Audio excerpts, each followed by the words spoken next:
This is our ongoing program for questions of the gubernatorial candidates. My name is Tim Duffy of the Rhode Island Association of School Committees. My videographer is Timothy S. Duffy, and today we're talking to Joe Lusi, an independent candidate for governor. Mr. Lusi, do you want to make any opening comments or statements? Yeah, I'd love to. Just introduce myself. I was born and raised in Johnston, Rhode Island. I went to Thornton School. Then I went on to Ferry Middle School. Then I attended Bishop Hendricken High School. I graduated in the class of 1983, along with Jimmy Langevin. And I then went on to University of Colorado at Boulder. I spent 3 years there, and then I took some time off, and then went back, and then I took some more time off, and I eventually went and graduated from Tulane University in 1989 with a political science degree. I personally have an extremely high regard for education. It's been part of my personal beliefs, and it is a priority for me in my life, and I feel it is a foundation of society. It needs, it's one of, if it's not the most important, it's definitely one of the most important issues in our politics now, being education. Okay, we'll get right into the questions. Do you support binding arbitration for teacher contracts? No, I do not, but that's, to qualify that, essentially someone eventually has to make a decision about disputes. So if you think about it, binding arbitration is going to happen. If you fail to make a collective bargaining agreement, it has to go somewhere. When it goes to the courts, I know one of the similar questions is about the Carullo Act. But to address binding arbitration, I think it's of no one's surprise that that has been heavily favored in case law, is very much biased towards teachers' unions, and that's not a fair way of addressing the arbitration at all. Okay, and a follow-up to that is, do you support contract continuation legislation? No, I do not. I feel that as demonstrates, it pulls out the incentive of a negotiation.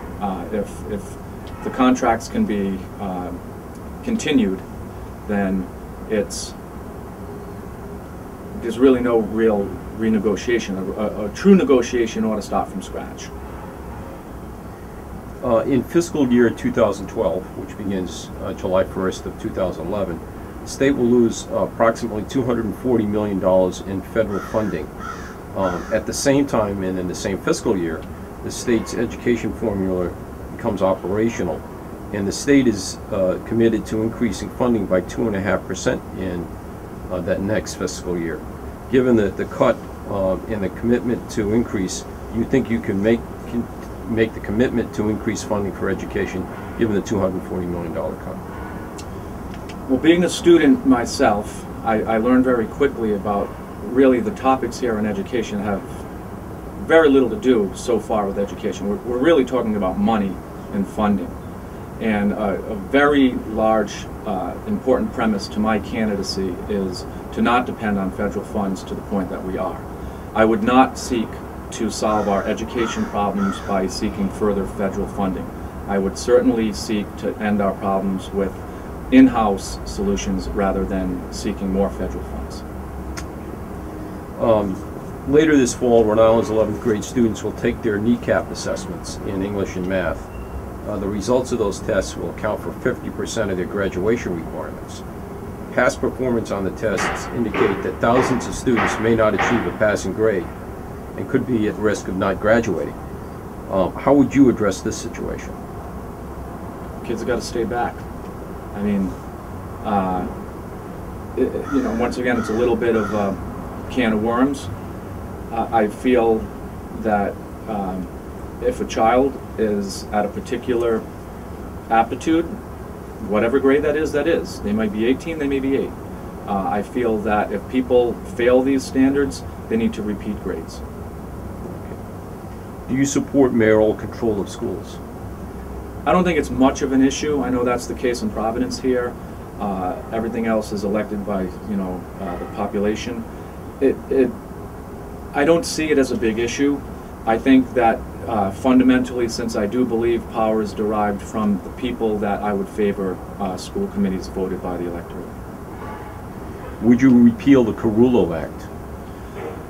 I guess I'd revisit it in a way. You know, my understanding of the Carullo Act is it allows, you know, schools or school committees or unions, however way you want to define them, and it's, I'm sure, a case-specific thing where arbitration or people go to the courts, schools go to the courts. And my understanding of the Carullo Act is that regardless of what is determined, that essentially the state is off the hook and the taxpayers are the ones to make up for deficiencies. So on that basis alone, the Carullo Act does not seem to be fair, and you know, it seems also moot. You know, without the Carullo Act, that's not going to keep anyone out of court. So I see it as sort of a moot issue, but I would repeal it, yes. Should city and town councils ratify or negotiate contracts instead of school committees? You know, it's not a bad idea, and I'll tell you why. I think that I would love to see school committees talking about education rather than salaries and teachers' benefits, and so to put the purview of such things within the town council is not a bad idea. Okay.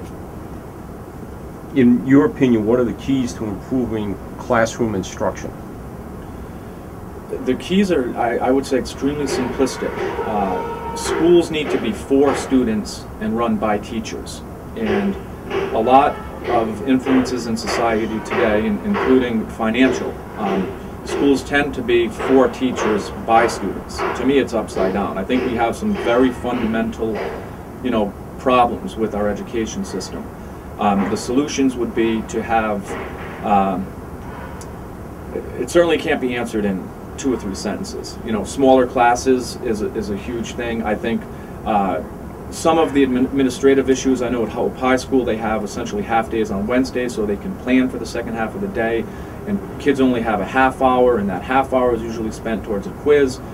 In a way, they pull the rug out of 20% of the time to actually teach. I mean, focus on teaching. Have teachers teach and plan out of class, because that's just the way it should be. We need to focus on more classroom time and less time for planning. But, you know, like I said, this is a whole discussion unto itself.